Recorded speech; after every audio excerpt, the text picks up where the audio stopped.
Bismillahirrahmanirrahim. Welcome to Superior Group of Colleges Learning Management System. I am Muhammad Waqar Shoaib, your physics teacher. The chapter we are studying is chapter number 6, that is fluid dynamics.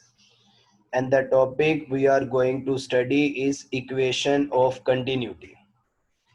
ये इस chapter का तीसरा lecture है जिसके अंदर हम equation of continuity को discuss करेंगे। इससे पहले आपको पता होना चाहिए कि इक्वेशन ऑफ कंटिन्यूटी का मतलब है आप फ्लो को स्टडी करेंगे, और फ्लो को स्टडी करने का मतलब ये है कि उसके अंदर जो आइडियल फ्लूइड वाली कैरेक्टरिस्टिक थी वो लाजमी होनी चाहिए। मतलब उसका जो फ्लो है वो स्ट्रीमलाइन होना चाहिए, उसकी जो डेंसिटी है वो कांस्टेंट होनी चाहिए उस फ्लूइड की, और उसकी जो विस्कोसिटी है वो ऑलमोस्ट ज़ीरो होनी चाहिए। तो ये इक्वेशन ऑफ कंटिन्यूटी को पढ़ने से पहले आप लोगों को इस चीज़ का आइडिया हो जाना चाहिए कि ये तीनों चीज़ें उसके अंदर लाजमी होंगी। तो सबसे पहले इक्वेशन ऑफ कंटिन्यूटी में याद रखिएगा कि ये law of conservation of mass को डील करती है।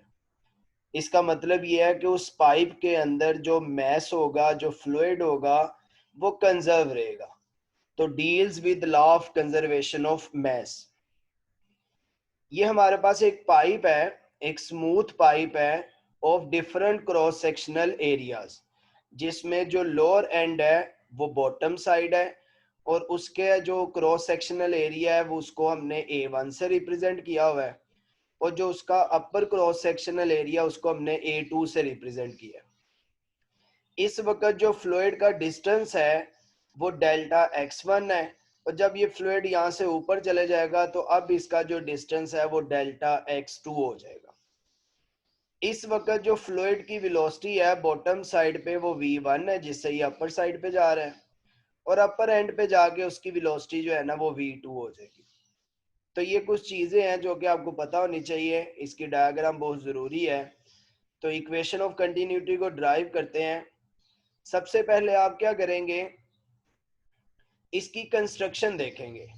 उस कंस्ट्रक्शन के अंदर हमने क्या किया है, नॉन यूनिफॉर्म साइज का एक पाइप लिया जिसके अंदर जो फ्लो है वो स्ट्रीमलाइन होगा, यानी स्टेडी फ्लो होगा। तो ये मैंने इसके पैरामीटर्स आपको बता दिए, इसके अंदर क्या क्या चीजें होंगी। अब सबसे पहले हम क्या करते हैं, लोअर एंड को सॉल्व करते हैं, क्योंकि ये law of conservation of mass को डील करती है। तो सबसे पहले हम लोअर एंड पे ये जो मैस है ना इसको फाइंड करते हैं। तो since we know that density is equal to mass over volume, so mass is equal to density and volume. तो अगर हम इस स्पेसिफिक एंड की बात करें तो हमारे पास डेल्टा m1 मैस आ जाएगा डेंसिटी इंटू v1, ये v वॉल्यूम है।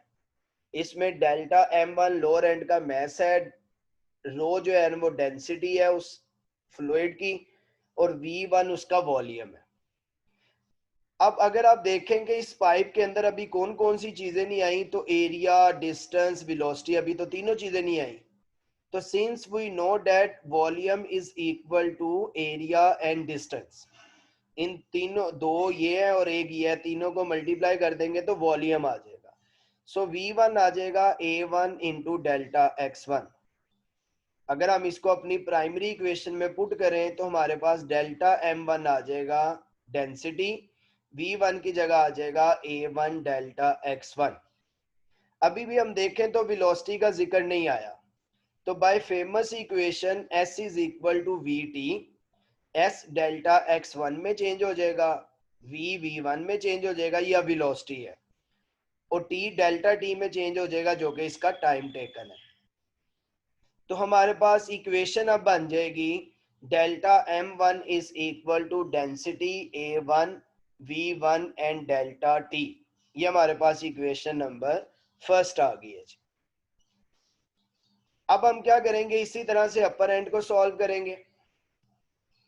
अपर एंड में भी उसी तरह से density mass per unit volume, so mass is equal to density and volume, and with respect to lower end means with respect to upper end ये आ जाएगा delta m2 is equal to density v2 आ जाएगा, volume.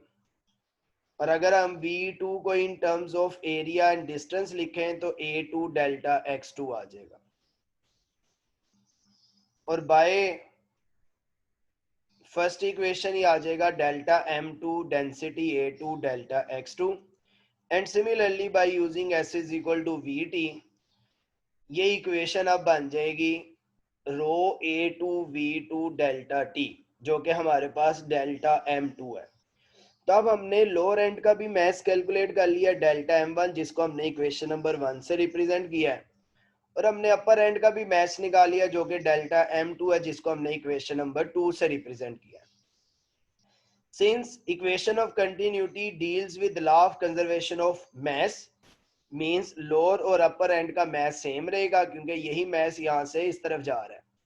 तो अगर हम इन दोनों equations को इक्वेट करें तो ये आ जाएगा rho A1V1 delta T is equal to rho A2V2 delta T। इसमें डेंसिटी और टाइम कट जाएगा तो इक्वेशन हमारे पास आ जाएगी A1V1 is equal to A2V2। ये इक्वेशन है जी इक्वेशन ऑफ कंटिन्यूटी। ये इक्वेशन अब बताती हमें ये है कि इस cross sectional different cross sectional area के पाइप के अंदर आप एरिया और वेलोसिटी का मल्टीपल जिस मर्जी साइड पे ले लें इस पाइप के अंदर आपको उसका जो मल्टीपल है ना वो कांस्टेंट ही मिलेगा, वो चेंज नहीं होगा। फॉर एग्जांपल मैं लोअर एंड पे अगर एरिया और वेलोसिटी को मल्टीप्लाई करूं तो जो आंसर आएगा अपर एंड पे वो भी एरिया और वेलोसिटी के मल्टीपल का आंसर वही आएगा। अब यहाँ पे एक बात काबिले गौर है कि अगर हम एरिया कम करते हैं तो वेलोसिटी बढ़ जाएगी। इसका मतलब यह है कि ए वी कांस्टेंट रहना है। अगर हम एरिया कम करते हैं तो वेलोसिटी बढ़ जाएगी और अगर हम एरिया ज्यादा करते हैं तो वेलोसिटी कम हो जाएगी। तो ये इक्वेशन बताती है कि अगर आप चाहते हैं कि आपकी वेलोसिटी उस पाइप की अंदर से जो फ्लूइड आ रहा है वो इंक्रीज हो जाए तो आप उसका एरिया कम कर दें। आप नल पे देखें, नल का जो साइज होता है उसके ऊपर जो नोजल लगी हुई होती है उससे पानी बहुत स्पीड से आ रहा होता है। उसमें हम क्या करते हैं उसका area cross sectional area reduce कर देते हैं और उसके अंदर से जो आने वाला फ्लूइड है उसकी स्पीड इंक्रीज हो जाती है। तो एरिया और वेलोसिटी का मल्टीपल जो है ना ये कांस्टेंट रहता है, इसको हम कहते हैं इक्वेशन ऑफ कंटिन्यूटी। अब ये जो इक्वेशन ऑफ कंटिन्यूटी है इसकी स्टेटमेंट भी है। वो स्टेटमेंट ये है the product of cross sectional area of the pipe and the fluid speed at any point along the pipe is constant. This constant equals to the volume flow per second. ये जो A V constant है ना ये actually बताता है कि कितना volume एक सेकंड में फ्लो हुआ है। तो इस इक्वेशन को हम ऐसे भी लिख सकते हैं v बाई टी, ये v वॉल्यूम है। तो एरिया और वेलोसिटी का मल्टीपल फ्लो रेट बताता है हमें, फ्लो रेट यानी इसके यूनिट होंगे मीटर क्यूब पर सेकंड। तो फ्लो रेट भी अगर आपने चेक करना हो ना किसी भी पाइप का फ्लो रेट मतलब कितना वॉल्यूम फ्लूइड का एक सेकंड में फ्लो हो रहा है, फ्लूइड फ्लो रेट, उसको हम कैसे निकाल सकते हैं उसके एरिया और वेलोसिटी को मल्टीपल करके। तो ये हमारे पास इक्वेशन ऑफ कंटिन्यूटी थी। आप देख सकते हैं कि इसकी जैसे जैसे ये एरिया का आंसर रिड्यूस होता जा रहा है, अब देखिए इसकी जो स्पीड है ना वो बढ़ती जा रही है।